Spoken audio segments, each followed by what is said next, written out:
ભાઈ દેવભાઈ યાદવ જાદવ પરિવાર એમના તરફથી 500 ની રૂપિયા જોગમાં અમારી ગેલાઈનો માંડવો ધન દાદાના પાઘડી બનાવ્યો છે ભાઈઓ પણ સુરવીર તો સુરવીર છે જગતમાં આદી જ હતું મારો બાપ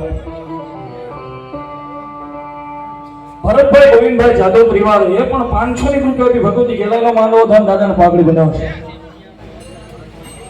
પંકજભાઈ જયસુખભાઈ સોહાણ ગામ વાવડી એમના તરફથી 500 ની રૂપિયા માનો માંડવો ધન આ મારું જાદવ પરિવાર આની દાદા સુરવીર આવતા હોય કોઈ ગાય માતાની કમાણી કરી કોઈ માતાની કમાણી કરી છે કાયા મધપાલકની માતાની કમાણી કરી છે ને આપણને ભાવથી બિંદાવતા